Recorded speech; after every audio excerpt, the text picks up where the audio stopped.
Should be up. Perfect. So, hey everybody, I'm Tiffany. Welcome back to the podcast. We're doing a live recording with a very, very special guest. I can't wait to welcome Karen Anderson to the show. Karen, yay, you're here. We did it. Thank you so much for coming. For those, I guess it's probably been I don't know, a 20 plus year journey for me. But for you, you were one of my very first teachers. So it's such an honor to have you out here on the show. You helped me understand animal communication, and that's really what helped open some of my psychic gifts. And I know that it's a safe, nice starting point for many people that are opening up intuitively as well. And so I am so excited to talk to you today. Would you just share a little bit about your background? I love, the history of from deputy to pet communicator. And would you just introduce yourself? Absolutely. Well, I got a crazy story actually, but it makes sense now. It didn't make sense at the time. So for anyone who's listening, if your life isn't making sense right now, there's a reason it's not making sense. And it's really amazing when I look back now and see how it all unfolded, because at the time, Tiffany, I didn't know what was happening. But yes, I went from being able to communicate with animals as a child to kind of hiding it and stopping that. And many, many years later, when I was a deputy sheriff in a little town called Bailey, Colorado, I was a rookie, just out of the academy, was the only female officer on a very, very small department in a mountain district. It was not like what you see on TV. There were not a million cop cars that would show up on the scene. It was like me and maybe one other deputy. And being in that situation, you had to be really aware of your surroundings. You had to learn to read people very fast because your life basically depended on it. And I began to have this crazy kind of spiritual awakening at that time that I did not even expect. And of course, I have a delivery showing up right now. Right, so. It's right on time. Absolutely. We totally manifested that, didn't we? Yes, delivery UPS is here. So I loved animals my whole life, but what was I doing in police work? I didn't know. None of it made any sense, but I was drawn to become a deputy. So I followed it. And this is the message: follow where you're being pulled. Follow it. Don't question it to the point of talking yourself out of possibly your life's purpose. Yeah. So I'm a deputy. I have heightened sense of awareness. I'm practicing animal communication on the side because I was having this remembrance, not a first time thing, but I was remembering that I could do this as a child. And so I was practicing on the side with my own animals. Now I'm a deputy, and all of a sudden the craziest thing started happening. The animals on crime scenes, or the scenes where I responded, started to share detailed messages with me, more accurate than some of the human eyewitnesses, about what had happened before I arrived there. I have full body chill bumps. I know that everybody listening does too. Right, like craziness. I thought I was going nuts. I did. I just rolled with it though. I went with it. And so, for instance, I'll give you a for instance, went to the scene of a DOA, which dead on arrival. This gentleman had passed away, and it was in a very remote area. There were like no neighbors, nothing around, very, very, very rural area. We walk into his home and it was just shambles, stuff thrown everywhere. There wasn't anything on the ground that hadn't been turned over or upside down, and he was deceased. And just really, it looked like someone had beaten him up. And I'll keep it right there for anyone who has triggers on that. But it was a bad scene. He looked like he had really fought hard. So we didn't know what happened. So we immediately felt like somebody had to do this to this man, because I mean, he was really in bad shape. So as they were, marking off the crime scene and everything, I am looking around the rest of the house. I noticed there's this old hound dog on the back porch, just standing at the screen, kind of looking in, watching what's happening. So of course I love animals. I go out there to go see the puppy. And immediately I started getting impressions from this dog. And the impressions were not what I expected. I began to ask him, what happened? Tell me, what did you hear? What did you see? And the dog told me that the man, his daddy, was in the house alone, when all of a sudden he heard all this banging noise, smashing sounds. No one else, he said no one else was there. The dog said to me, no one else was there. Mm-hmm. And it didn't make any sense. So I thought, oh, I must be getting it wrong. Well, then he said the noise stopped. He didn't hear anything else. And then he didn't see his dad anymore after that. So come to find out that after the investigation, this gentleman had not been taking his medication, and he suffered from epilepsy, and he had a series of grand mal seizures, and that's why his house was turned upside down. And while he was in a seizure, he had battered himself to the point where it looked like someone had done this to him. So at that point, I thought, wow, the dog was right. We all thought somebody did this to him, and that wasn't the case at all. So that's kind of how it all unfolded and began to happen, and it just blew me away. Right. I mean, that is fascinating, so thank you for that story. And I just want to be you when I grow up. This is amazing work that you've been able to do. So thank you for that story. What was the next one like? So that was the first one. Then how did it start to unfold? Well, there were many. And of course I couldn't tell anyone. I was the only female deputy on the department. So, you just can't talk about those things. It was very male dominated, and it would not have gone over very well. I mean, imagine me putting in my report that my confidential informant has 4 legs and a tail, right? Well, how did you bring that up as an idea? I didn't tell anybody. I didn't say anything. I just kept it all to myself. But I started to use that ability on other cases. I had one time a situation where there was a suspect who fled on foot in the middle of the night, and I was left to keep perimeter, which is basically where you put the rookie so that they don't mess up the arrest. You stick them on perimeter where they can't, mess it up too bad. And all the other deputies were looking for the suspect on foot down the road. Well, I'm there by myself in the pitch blackness of night. Nothing's around me, an open field, and the suspect's vehicle was nearby. And as I'm sitting there in the dark, I start to get anxious about, oh my gosh, what if he's still lurking around here somewhere? So I'm having all these crazy thoughts, right? As I'm having these thoughts by myself, a small herd of deer walked in front of me. They knew I wasn't a threat. They were just eating the grass and doing their thing.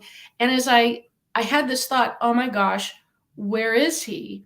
I noticed that this deer made eye contact, lifted its head up, made eye contact with me, and I heard logs over by the logs. I heard it, just like I said it to you, but it was in my voice, in my head. And I looked to my right, and there were a bunch of fallen trees to the right. They were a little ways off, but they were over to the right. And I noticed the deer kept looking to the right, even though all of my fellow officers had gone to the left.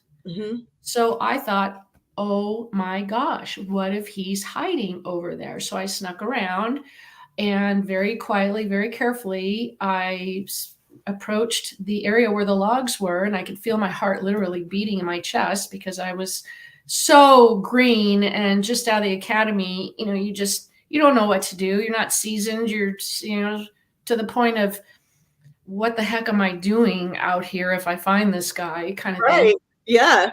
And I drew my weapon and I found this booming voice in me. And I said, Sheriff's Department, put your hands up now. And in the darkness with my flashlight, I see these two little hands pop up from behind the logs. Yeah. That's so wild. It really was and unbelievable, even for me. And I was living it. I was experiencing it. So it just showed me, what else can the animals tell me? How much do they know? What are they able to comprehend? To me, I was fascinated.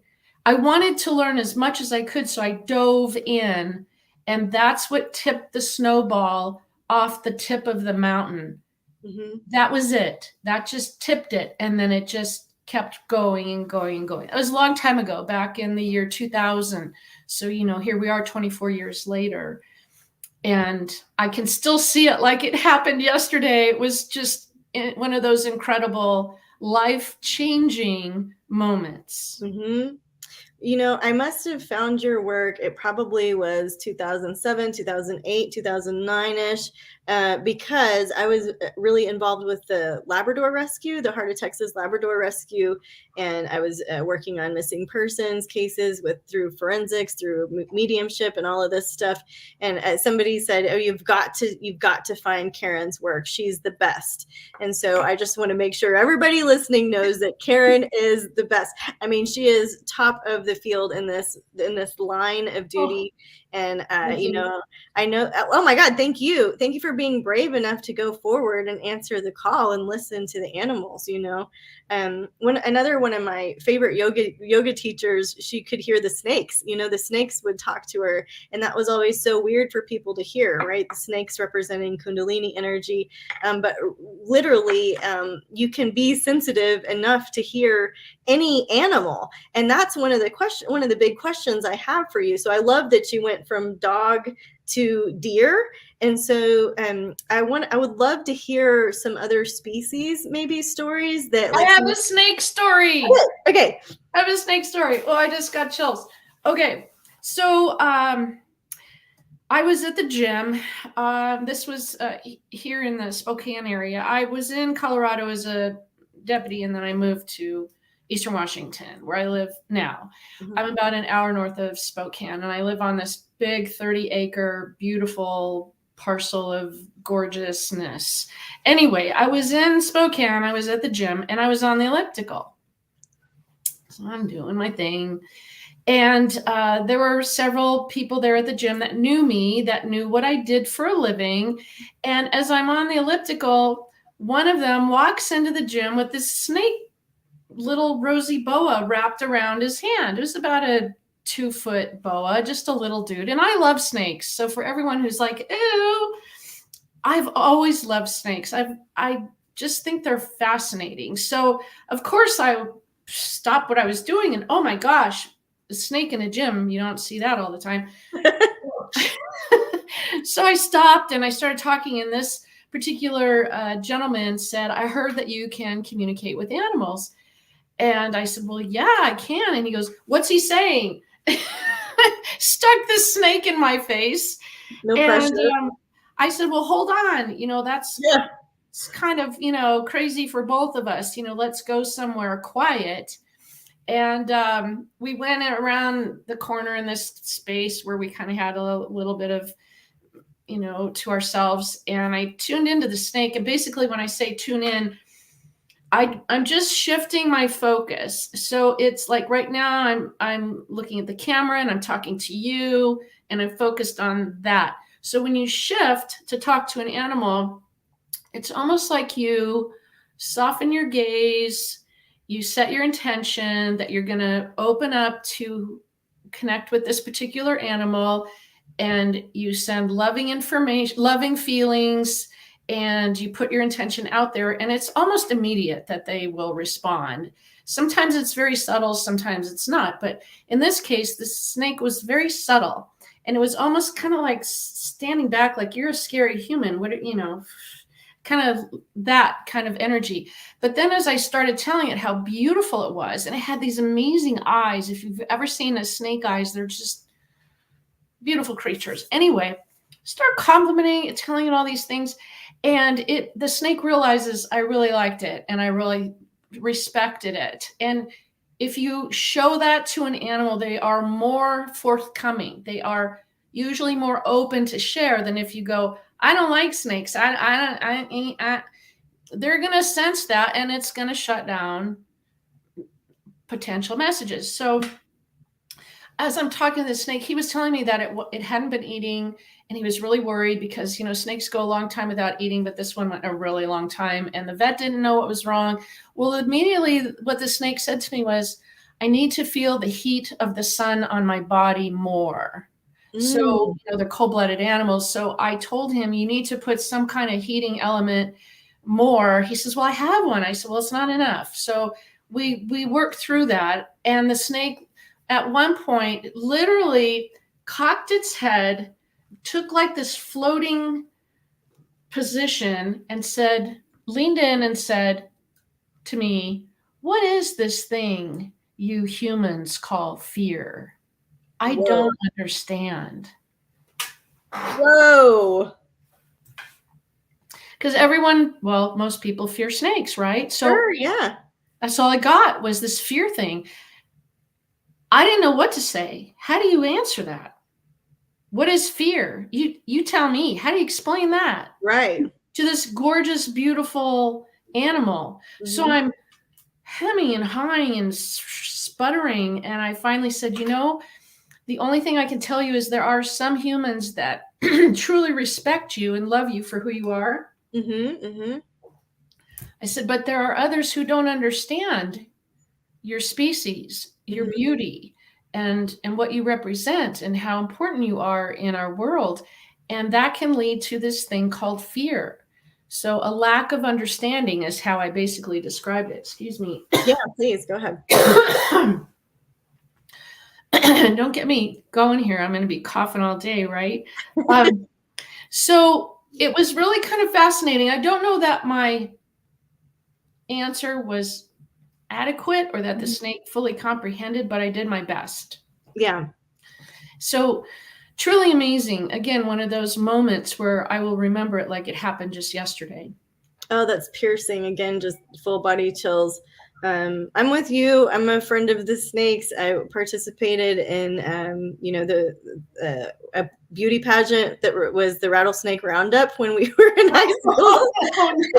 Oh my gosh! I know, it was nuts. 16-year-old, all of the girls would go into the snake pits and they would have the JCs help you pick the snakes up. And so I have these pictures of me when I'm 16 just holding these rattlesnakes, But there was I had no fear. I probably should have had some fear because, they were jumping, there was pits of them.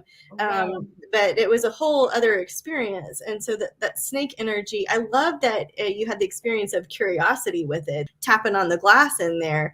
And I think that's a beautiful message that I share a story with the environment. So if you're having issues with your pet, right, something that you might look at is their environment.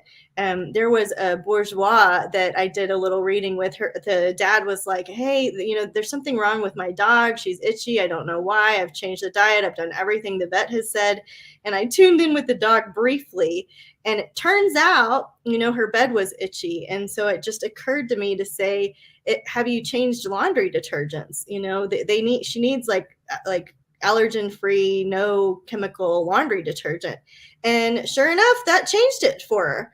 So, the snake with the light, the dog with the detergent, there are things that are kind of easy solutions if you want to just tune in quickly, that they'll know the way. Okay, so we did dog, we did deer, we did snake. This leads me to one of my very favorite species. I live in Texas, and I'm a beekeeper, and I keep colonies here. And the snakes love to go into the bee yard because at this time of year, the mice will go into the bee yard. Like, the mice want to be in there, and so wherever there's mice, there's a snake following it. So it's kind of crazy. I'm a Scorpio. And I may be a glutton for punishment, but I'll go into the bee yard, and there's snakes, and there's mice, and there's bees, and there's armadillos and hogs and all kinds of creatures out here to connect with. I'm wondering if you've ever had the opportunity to connect with the bee spirit or the bee colony. I have. In fact, I posted a little video on my Facebook page this past summer. We have a lot of bumblebees, and of course a lot of honeybees around here too. But there was a bumblebee that had fallen into a bucket of water, and it was not doing well. By the time I found it, and I thought, oh, I don't know if this one's going to make it. So I got the bee out, and it wasn't moving, and I actually started to slowly warm it up by just giving it some warmth with my breath, and I got it into inside, and I just started telling this bee quietly in my mind, and it's just a thought like, oh, I need to go to the grocery store to buy milk. When you communicate with an animal, it's just a thought in your mind like that. It's not some complicated, uber mystical whatever. Yeah. It's not. It's just a thought. It's just you thinking that thought to that animal. So I was telling this bee that I was going to do everything I could to help it, and I really appreciated its contribution to the garden and the flowers and all of that. And it slowly started to move its little legs. And it took a long time, but the bee finally came out of the basic almost near death that it was in. And so I kept it in the house overnight. And the next morning, I put some sugar water there for the bee to get some fuel and some energy. And the next morning, it was like a brand new bee. It was all happy and moving around. And I was so excited. I was so proud of myself. I'd never rehabbed a bee before. So I took it out onto the front yard area where I had these marigolds. And I said to the little bee, here you go. You're all good to go now. You are as happy as can be. And I felt like it hugged me energetically. I felt like I literally got like a thank you, like wrapping itself around me. And this bee sent me this feeling of being so important. That is important as I was telling, this is what's so cool about this message. As much as I was telling the bee how important it was, this bee was telling me how important I was in this world for my contribution and for what I'm doing. It's like it knew me. It's like, how do you know what I do? It was so weird. And I had this little conversation, but it was a beautiful thing because this bee was thanking me and saying, hey, you're contributing too. And that's why we connected. That's why you found me, because you would understand me and help me. So, things go a lot bigger and greater than you think they can go if you're open to that. If you're not open to it and you think it's hocus pocus, well, guess what? These experiences are not likely going to happen to you. So your mindset is everything. And your energy. Right. And your curiosity, right? Yes, I love that. What you're putting out there. If you're putting out there, and animals instinctively know, right? I mean, how many animals will back away from the creepy person? Or growl at the creepy person. It's like, oh no, I'm not going near that one. They back up, or they rush right in when you're a dog person, cat person, or whatever. It's your energy that you're putting out there, and it's readable just like a book. It is readable, just like a book. Okay, so one of my bee teachers, Les Crowder, love Les. Everybody find his work too. He's in Texas now, but he used to keep bees in New Mexico, and he has a story. Les, he has a very kind heart towards animals, towards the bee kingdom, towards flower consciousness, towards all of it. And so this was a story that kind of took me by surprise, because he had a call out to a woman. There was a woman who had a beehive, and the bear was coming and getting the bees. And the bear was, it's not just for the honey; it wants the protein of the bees. And so he had this moment where the bees, and forgive me, Les, if I'm telling it incorrectly, but he had this moment where he was called out to handle this situation with the Department of Wildlife and everybody that was trying to deal with this bear. And he had a moment where the bear, he looked him in the eye and said to Les, it's you or me, and I'm not afraid to die, And so that pierced me, because of course he's in a catch-22. He doesn't want to kill an animal. He's a vegetarian. He doesn't want to be in this position, yet he was in the position. And so I'm using this story as a launch board to ask you, have you talked to any animal that is in a predatory state, or that is a predator, that would, I'm not looking for a dark story. I'm just curious, because these are all flowery and fun and curious and interesting, but are there also some predators that you have connected with? I have everything from hawks and eagles, sharks. I connected with killer whales. Oh, wow. And it was not what I expected. I was down at SeaWorld, actually, and I'm not in favor of keeping wild animals captive, unless it's like, the last resort. There's only 2 of them left in the world and we have to protect them somehow. I mean, then maybe there's, something there. But those places like the sea aquariums are, for me, painful to go to. Zoos are painful for me to go to. It's like going to an animal shelter. I would rather, do my taxes than go to an animal shelter, right? It's like the last thing in the world. So the surprise of talking to the killer whale was the amount of territorial frustration that was screamed at me, like screaming. It almost hurt my ears to hear the extreme level of frustration that these animals were experiencing. And their territory, of course, in the wild is, gigantic. And yet here they are in these tiny little enclosures. And so the one particular message that stuck with me is that I felt in that moment that the killer whale was literally wanting its life to end soon so it could escape this life. Yeah. Not a suicide wish. I want to be really clear about that. It wasn't like that, but it just didn't want to live like that. It wanted its life to hurry up and come to a close so it could go back to freedom. Wow. And I thought, how sad is that, that they would choose for their physical life to end just so that they could regain their freedom. It really makes you stop and think about, what are we doing to these beautiful creatures? Absolutely. Yeah. What right do we have to do this? And I know that's going to open up probably a lot of triggers for people, and I'm sorry about that. But that was a real powerful message. And I wasn't expecting that. I was expecting the animals to be a little bit intense and very sad, but I wasn't expecting that type of response.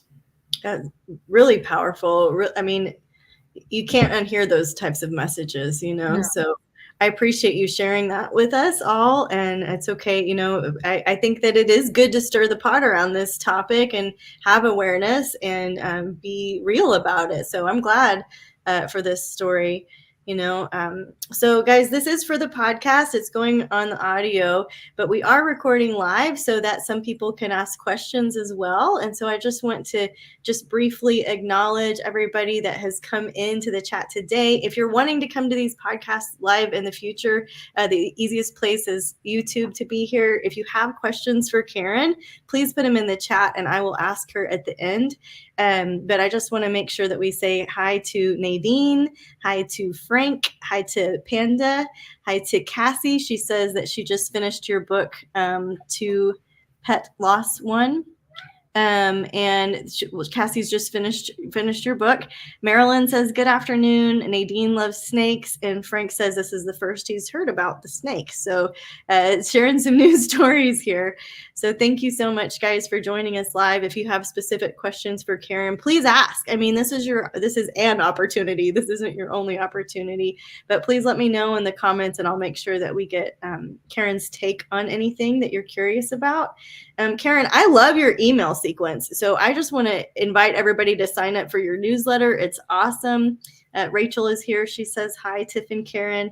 Panda's wanting to know if your books are on Audible. Do you have your books on Audible? Oh, let's talk about my books. Yeah, please. I just happen to have them right here. Yes, they are on Audible. So, Hear All Creatures. This is my first book. Yes. This tells the story of a divine message that I got to keep me on my path because I had so many obstacles and challenges. I almost quit. Almost. And a powerful message from a little white dove kept me going. And despite all of the negativity I had around me, and I want to share this too with those who are listening and tuning in. Everyone told me, that this was crazy, what I was doing. They thought it was bad enough that I wanted to be a cop. Then when I stopped being a cop, they were, thrilled. And then I said, well, I want to talk to the animals, especially the deceased animals. Yes. Oh, yeah. So I had no support is what I want to tell you. I had no support. Yeah. Nobody supported me. They all thought I was, making a big mistake. So for those who are watching, please don't listen to them. Friends and family can be some of our worst, harshest critics. And they're doing it from a place of love, usually. There's sometimes a little jealousy, but they don't want you to get hurt. They don't want you to fail. So they throw out all of these scenarios of how it's not the right path for you, or, you'll never make any money, or, whatever it is, whatever excuse they come up.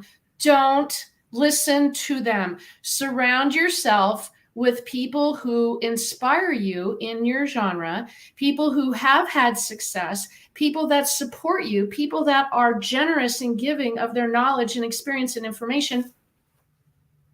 Me. And that's who you should base your purpose in this lifetime around, not by what other people think you should do or the job you should have or whatever. And that's the message I want to share. If I had listened to everybody back then, I wouldn't be sitting here today talking about my next book, which is The Amazing Afterlife of Animals. This is the #1 bestseller on Amazon. Woo! All of these books are in the top 15, or, it changes hourly. But anyway, this is #1 today. Might not be tomorrow, but if you all go buy a copy, it might be. And then my newest book, The Pet I Can't Forget. Yeah. This is Finding Hope and Healing with Signs from the Afterlife. This book is gigantic. Look at this, how thick it's huge. Yeah. So here's The Amazing Afterlife. So look how thick that book is. And the reason I'm showing you that is tons and tons of stories to help you understand how our departed pets send signs from the afterlife to let us know they're still with us, they're still around us. They see what we're doing, they hear our voices, they snoop around their old favorite places, they hang out, they visit. Sometimes they go off and do adventures, but they always come back. And just all the different signs they send. Many times we get like feathers, Mhm. pennies, Mhm. rainbows. Sometimes they come to us in our dreams. I mean, there are so many hundreds of ways that your departed companion can send you a sign. And this book is full of stories. Mhm. Plus, at the end are actual afterlife sessions, some of my most amazing moments, all in one place for you to see how powerful and transforming animal communication can be. Just one little message can shift from grief and despair to hope and healing. One word, one message can be so powerful if you just open your mind to the possibility that why not? Why can't this work? Why can't this be possible? Who are we to say, no, this isn't possible? So I'm very, very, very proud of my books. And I want to say thank you to everyone who has already purchased a copy and wrote wonderful reviews. And thank you so much. That just, it just makes my heart explode with happiness. And all the animals who get to share their stories too, of course. Lots of animals, lots and lots of those, and some surprising stories in there. And of course, it goes into my background a little bit too, some of the deputy stories that I share with you. But it really is, there's so much more to it. It's not just because I see some people saying, well, I don't want to be sad. I don't want to read sad stories. Well, you can't talk about our pets dying without there being sadness. I mean, come on. Yeah. There's going to be some sadness, but I promise you, every single story has an amazing ending, like mind-blowing, inspirational, and uplifting. And most of the time when people finish my books, they're like, oh my gosh, I feel so much better than I did when I started. So I understand. And you'll even notice too, the cover is very dark. Very dark. Yep. And very different than all the other pet loss books out there. And I did that on purpose. All the other pet loss books out there, and there's some good ones out there, but they're all like daisies and rainbows and flowers blooming and stuff on the cover. And I thought, you know what?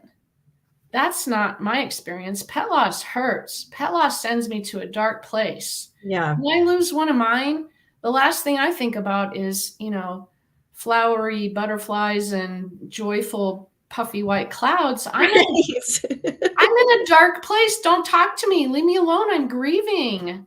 Yeah. So that's why the cover reflects that. And I don't know if you can see it, but there's two little ghost creatures here. Yeah. Because let's face it, it's one of the worst losses we experience.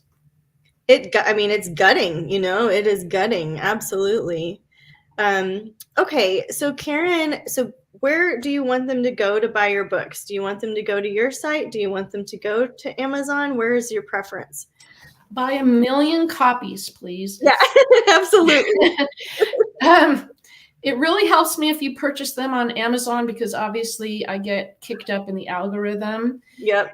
You can order them from my site, but I will tell you right now, I have to charge you shipping because I am not Amazon. So you're going to pay probably a little bit more, but I will personalize them for you. And it has to be a USA address. Yeah. Okay. Good to know. You can go to my site, but they're on Audible and they're on Amazon. And The Amazing Afterlife of Animals is actually translated in German, Korean, and it's coming out in Chinese in 2024 this year. Amazing. So the cover doesn't look very much like this, but it's being translated. That's how powerful that book is. I love that. That's so awesome. It's going to be. Yes, you can find those links on my website or just email me and I can help you if you are interested in those translations as well. Okay, perfect. Do you want to share also about, we are having some questions come up and I want to get to those next. Do you also want to share about the nonprofit, some of your courses, things like this? Absolutely. Okay. So I retired from conducting private animal communication sessions several years ago because after 27 years, it was time. And I wanted to focus on other projects, such as completing The Pet I Can't Forget, which, as you can see, that was quite a big project. And also one of the other projects that I focused on was launching my nonprofit animal sanctuary. It's called Painted Rain Ranch Animal Sanctuary. And we're very different, Tiffany. We are not your typical rescue. We're different because what we do is we save the pets that no one else wants. So, for instance, I will go to a local shelter and I will ask them for the oldest, the most unadoptable, the one with the most problems, the one that's missing a leg, an eye, an ear, the one that's deaf, the one that's blind, the one that nobody else wants. And I bring them here to live with my husband and I on the ranch as part of our family. And they stay here the rest of their natural life. I don't adopt out. They stay here. This is their final refuge. And I always wanted to do this as a kid. I'm getting all choked up right now. Me too. This is great. You're the hero. This is amazing. Yes, absolutely. I was actually going to go free all the lobsters, that are in front of all the seafood restaurants. Yes. I was going to go set them all free, take them down to the ocean and go swim away. That's the kind of person I am. And I was always rescuing, animals when I was a kid.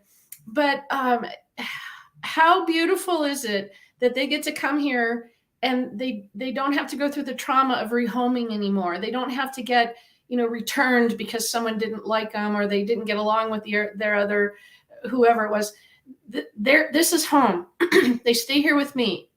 So we are always in need of donations. We're funded by donations. We have an Amazon wish list. We have a Chewy wish list. Okay. And, please, we always need supplies. Vet bills are insane. So imagine how helpful it is if you send a bag of food, a thing of litter, or something to help our residents. Then I don't have to take that out of our donations to pay for the vet bills, which are ridiculous. And we do take the special needs ones that require a lot of medication. It really is sometimes amazing. I pay more for the animals' prescription than my own prescriptions. It's terrible. Yeah. How much everything costs. So you can check it out, paintedrainranch.org. And yes, I see you putting the posts up there on the donations. And even $1 helps, $2, $3, $5, whatever helps us. And we can go save more pets. So the more funding we receive, the more animals I can bring here. And because we are a smaller operation, we get overlooked by grant money. Yeah. Because we're small, we're mom and pop. Yeah. I don't draw salary. My husband doesn't draw salary. We're volunteers. And get this, Tiffany, we're going to talk about our courses next. Good. But the proceeds from my books, my courses, and my private coaching all go to the nonprofit. Perfect. I do not get anything from those proceeds. It goes to the nonprofit.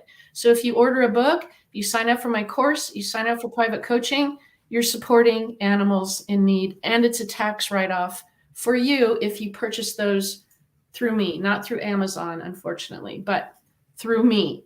Yeah. My site. But how beautiful is that? How is that for finding a way to pay it forward and help these animals that have helped me so much through my entire career? And this is my way of giving back. It's perfect. I mean, you're a woman of integrity, and I have known that for many years. And so it's just such a pleasure to be able to put your work forward in a bigger way, and hoping that some of you guys listening will be able to contribute some to your work, of course. I just put up the wish list there. I know you have a Chewy's wish list too, so I'll go do that next. Okay, can you hear my animals? Yeah. I'm like, are they too loud? She's like, So the cat has just come over. Let's see. This is a rescue kitty. Oh, goodness. Oh, look how fluffy, pretty. This is a fluffy kitty. Oh, This my goodness. is a rescue German Shepherd. There he goes. Hi, sweetie. Oh, are you over here now? Okay. So he always gets in. Oh, he's following the cat now. Oh, cute. And then we have rescue Aussie that she's in the background. But yeah, I think they hear Karen's voice and they're like, we want to be on the podcast too. I want to talk to Karen. Isn't it cool? I mean, animals to me are sometimes so much better than people. You know, they just, and I mean that in a loving way. They just are so pure, right? I mean, they love us for who we are. They don't care what I'm wearing. Right. They don't care if my hair is messed up. Right. You know, where some people will get behind their keyboard and go, "Oh, Karen, she looks a little, you know, should have done her hair different." You know, animals are just like sending love and they're so pure. And I just love that about them. We have a lot to learn from them, don't we? We do. We have so much to learn from them. Absolutely. You know. Also, one more thing. Yeah. I have a free mobile app. Okay. Tell everybody that one. Okay.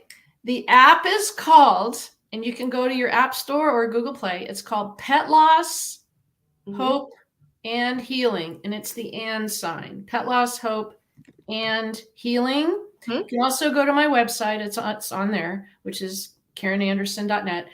And in the app, it's got animal communication insights, afterlife insights. It has pet loss support. I'm not a grief counselor, so you know, go find a certified grief counselor for that. That's not me. I provide support, but it's in the form of afterlife and animal communication. And there's also free training. There's a section in there, if you opt in as a member, which is free, where you can go in and practice your communication skills. There's videos, there's podcasts, there's summits, there's articles, there's all kinds. There's a directory. Oh, that brings me to my next thing. So I was saying that I retired from doing private readings several years ago. When I got the nonprofit up and running, I partnered with several colleagues, animal communicators that I hand selected and worked with personally, and they conduct animal communication sessions and healing sessions for pets and people, and a portion of those proceeds go to the nonprofit. Okay. So how beautiful is that? Yeah. Again, if you go through my site for one particular colleague, that literally is like, no, both of them actually, sorry about that, both of them, a portion of proceeds go to the nonprofit. So yay to those who have offered to partner with me. And if you're interested in partner, if you're listening to this going, I want to do that, it's on my website. Just reach out to me. There's a partnership thing that we do, and how great to help the animals. And plus, I promote my colleagues to my followers, and that's where they get their appointments from. So it's a win-win for everybody, because I know so many people will see this and go, well, I want a session with Karen. It's like, sorry, I don't do them anymore. But I have these wonderful hand-selected practitioners who will conduct the session. Yeah, that's amazing. And donate. That's amazing. I mean, it's perfect. It's divinely unfolding in perfect timing. I just love you so much. So I opened kind of a can of worms when I said, ask your questions to Karen. So some people are posting like personal questions about their personal pets, and that's not what I intended. I intended really it to be kind of a broad, more sciencey question, not a personalized thing. So I apologize that I didn't phrase that more clearly. And so there are people that are asking about like their specific pets and their specific things that are going on. That's not what I meant, guys. I'm sorry. I want to ask a couple of questions though that are not necessarily personal and specific. And so let's see. Victoria says, do animals that have passed over act as guides to humans, or are they more companions? So guides versus companions. I'm sure it depends, but what is your take on that? That's a great question. And I do talk about that a little bit in my books as well. But I'll give you the Reader's Digest version. And that is that some animals are going to return. They're going to reincarnate, and they can be a temporary guide and help you in the short term until they reincarnate. And others are meant to stay in the afterlife because they don't have any reason to return, and they can actually help us in greater ways from the afterlife. So they stay in spirit form and they do become a guide. But whether they become a guide per se, like a spirit guide or that sort of thing, or guardian angel, they never disconnect from us. We always stay connected to them, regardless of what their tasks are, what they choose to do in the afterlife. So if you have a strong sense that your beloved companion is looking out for you, nudging you, guiding you, then chances are you're right on the money that they are doing that. And that's one of their tasks. Other ones just hang out with us and lounge around or play or whatever. I have like ghost animals around me all the time. And I probably look like a, crazy person walking around the barnyard because I'm talking to all these invisible animals that are there. But you know what? They hear our voice. They hear us. They can see us, but it's with an inner eye. Obviously, it's not with, eyeballs like what we have. They can feel us. They feel our love. Love is the strongest, most powerful emotion of all the emotions. So as long as you love your pet, it's always going to hurt when you think about them a little bit. And that always is the reason why we'll never forget them, which is why I wrote The Pet I Can't Forget, because who doesn't have a pet like that? That one special one. We love them all, but there's that one special one that just has the key to our heart and soul. And the reason is, dun, dun, dun, why is there that one that is so bonded to us that when we lose them, we think, oh my gosh, the world as I know it has come to an end. I know I'm that way for a lot of mine too, but God, there's like one that just holds you so tightly. It all comes down to the number of past life experiences you have shared. And you're basically helping each other in every lifetime, this beautiful symbiotic relationship where you keep coming together in and experiencing life, because that's what we're here for. We're here to experience. So if you've had many, many, many lifetimes with a particular soul, quote unquote, companion, of course, it's only natural that you're going to have that stronger bond with them because you've just been through more together. Doesn't mean you love the other ones less. It just means you have less experience in lifetimes with the other ones. So you're not playing favorites. You're just being normal. That's such good advice. Like, yes, thank you for sharing that. So our hearts go out to all of you who are sharing about your sweet pets that have passed over. Yes, Lisa G is saying, hello, Tiff and Karen. What a beautiful soul you are, Karen. She says Thank that you. She firmly believes that her small dog in spirit comes and plays with her current rescue and messes around with him. So I believe it. I believe it. And then, a couple of other personalized questions. I have one that I think is going to be good as a broad question. And Lisette says she's so happy she accidentally stumbled upon this live event. And Frank is saying Karen is amazing, loves what you do for all the animals at the ranch, that you're a godsend. And Lucinda agrees with you that she would rather spend time with animals than humans sometimes. Frank's in my books. If that's Frank, who I think it's Frank, Frank's stories are in here and they're unbelievable. Oh my God. Okay. So Frank, somebody I'm scrolling to see. Danielle is here and she says that her boy is chapter 55 with you. Argyle. That's Argyle. Hi, Danielle. Oh my gosh. Yes. Argyle's story is like a showstopper. I mean, those are like moments in your career that are forever, like right there, just like they happened yesterday. It's an incredible story.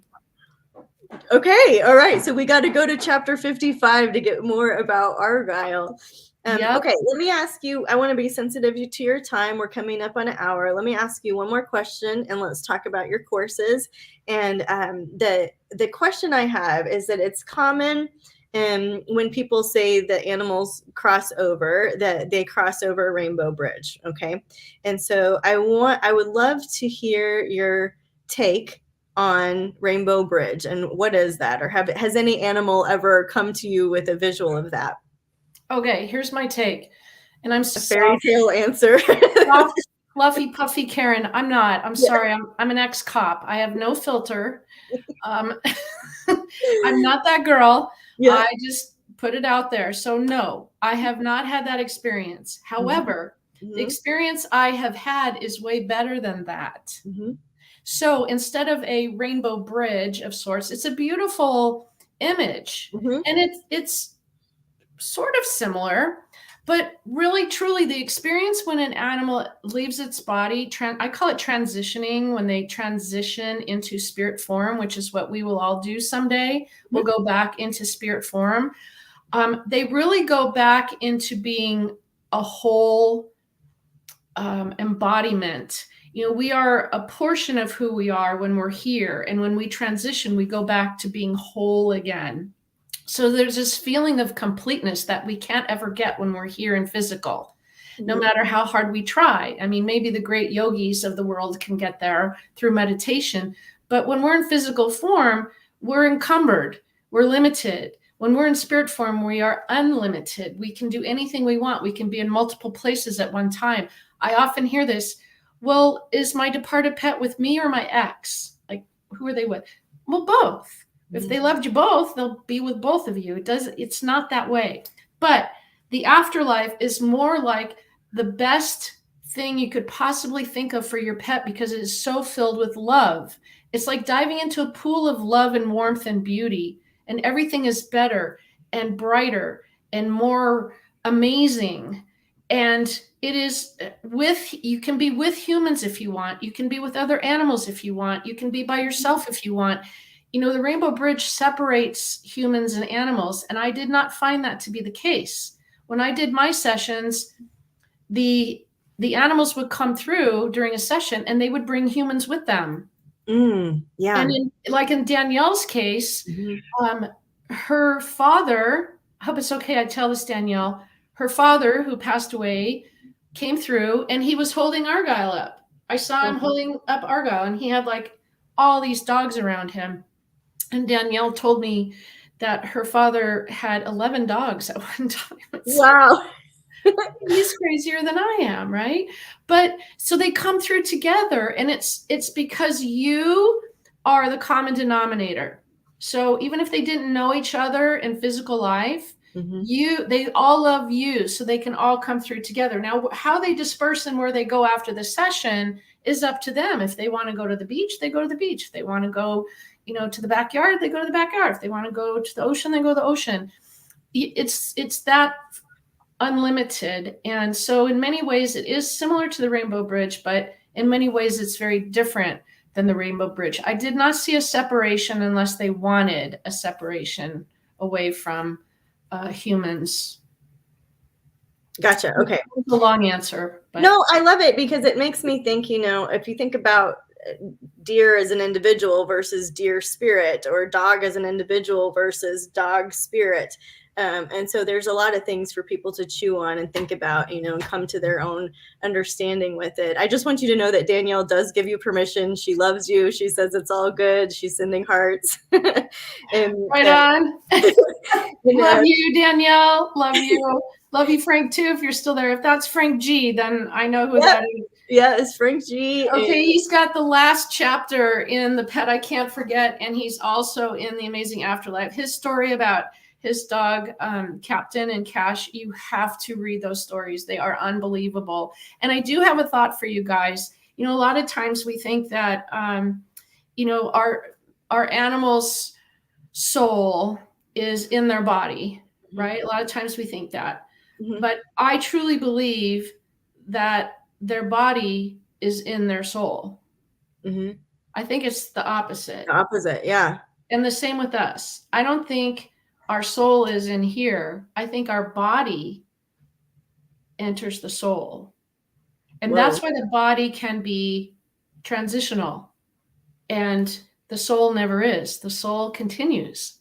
So Yeah. my version of it is a little bit different than what common thoughts may be. But I think it's the other way around. That's why we come back into another life again, because the body itself is disposable, but the soul continues on.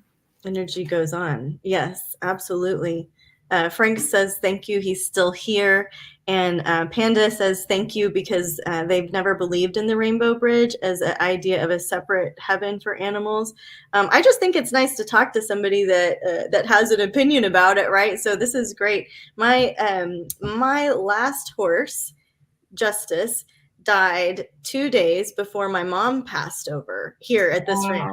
And so I make the joke, right, that, oh, she must have needed a ride over. But there was no reason, there was no reason for he was healthy, right? He was not aged. There was nothing wrong. There was no accident. Sometimes these things are the timing of our pet's death are divinely ordained. In my opinion, there's a timing for it that can be supernatural. Like, not everything has to have an explanation. And just because we have the Karen Andersons of the world that do have a very direct approach with an explanation, some of this is just in the mystery, right? And so I just encourage everybody to take what Karen said, explore it for yourself, explore your relationship with how you want to communicate with pets. Don't limit it to the dogs and the cats and the birds and the dolphins that you see in the ocean. Like expand it. She's saying, yeah, killer whales, yeah, bees, yeah, sharks, yeah, bears, yeah, all of the animal kingdom, all of the plant kingdom. Can you communicate simply, right, by pausing, clearing your mind, letting your eyes get hazy, setting your intention, expanding your aura, connecting from a place of love? That's the trick. And if you feel called to practice that, I highly recommend any of Karen's material.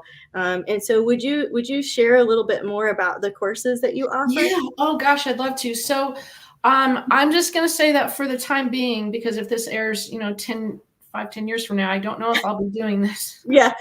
So for a limited time, let's just say I have an online course for beginners, and it's basically self-paced. So you don't have to attend a meeting. You don't have to be there at any certain time. You log in when you want, you log out when you want, you practice when you want. But during this online course, there's like 21 modules. It's for living pets and afterlife pets, and you'll learn all the basic steps, which are simple. I will provide you with personal feedback in every single module. I don't know, I could be wrong, I don't know anyone else out there who's doing that on a beginner's course. I think they're all canned. Could be wrong, but this is a once in a lifetime chance to work with me, get personal feedback. I will be your coach. I am all about the individual. I am not about the masses. I'm not going to be that teacher that wants to get 5,000 people into a webinar. I want 5 people who are really devoted, that are like, yes, I want to do this. I'd rather do that for those 5 and give them 100% of my attention. So that's how my courses and my coaching is really tailored. So the online course for beginners, you can opt in on my website or email for more information. It's very affordable. It's extremely high value for what you're getting, personal coaching from me. And I also offer intermediate and advanced level. So if you're already communicating, but you just can't seem to get detailed messages, or you don't know how to start your business, or your confidence is lacking, or you just don't know what to do next, like, what do you do with what you've learned? Like, what's the next step? And how do you expand and get more details? And I have a personalized, tailored program for intermediate and advanced levels that you can also access through me. And then it's just you and I, one-on-one. So we would do Zoom just like this, and we would meet once a week, and we would go over all of your homework assignments with you. And I would literally coach you personal, no one else, just you and me. And that is an insane value, because all of this information that's up here, the older I get, the harder it is to retain, and it starts to dissipate. So this is a time, if you're thinking about it or sitting on the fence, I'm not going to be doing this forever. I won't say the word final retirement at this time, but it's up there, it's coming around the corner, and I'd love to be able to pay it forward and share this knowledge and gift this information to those who are open to learning, that really feel drawn to animal communication. Or, even if, like Tiffany, you get this too, animal communication can be a diving board. Like, you learn the basic steps, but then once you jump, you can go off into all kinds of different directions. You can communicate with angels. You can go into, earth communication with the trees and the plants and everything. It doesn't just have to be animals. What I will teach you, you can connect with human spirits, your archangels. This is just a diving board with everything you would possibly need for success, no matter what those goals are. And I tailor each program individually. So again, it's available through my website. You have to contact me to get more details about it. It is listed on my website under coaching. So up at the top, it says coaching, and then it says private coaching. So there's 2 spots right there. I will fire hose you with so much information. You'll be like, stop. No, everybody's going to be like, thank you. It's cute. This is, to me, I was always taught, my grandmother and my dad taught me, when you want to learn something, go to the top, go to the best. And to me, you're that. So Thank you so much. That really means a lot to me. Just that you are acknowledging me, I am so grateful, because, so many that I have coached over the years, they go off and do their thing. And rarely do I get this opportunity where someone goes, hey, you were one of my first coaches. Come on, let's do this show together. So I want to say thank you for that, because that really means a lot to me, that my teaching, my coaching, look at you. I'm so proud of you. Oh, well, and you email, like, I'm crying now. The email that you sent back to me, I mean, I screamed. My best friend was in the room. I was like, she emailed me back. Like, I thought, you're going to be too busy and all of this. Oh, stop. Well, it just meant so much to me. And I know that this audience is just like loving hearing it. The audience on the podcast is going to love these stories. Your work is so meaningful and so significant. And, I appreciate all you do to share that with everybody. So I just wanted to make sure people could find you. You're the top. You're the best. I have this like dream that someday I'm going to be on the mesa with my German Shepherd, and we're going to be doing search and rescue. And it's going to, I have this like version of Tiffany that's very fairy tale and different right now.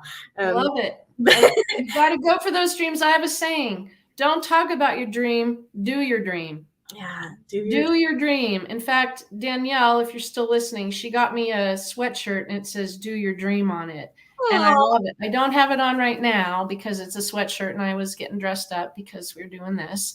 But it's a really cool sweatshirt. The other thing too, before we go, I just wanted to drop it into your audience too. I have a Facebook group. It is a practice group for animal communication. Okay. It's a great place. It's a wonderful group of people. You can learn the basics. You can practice with other members in the group.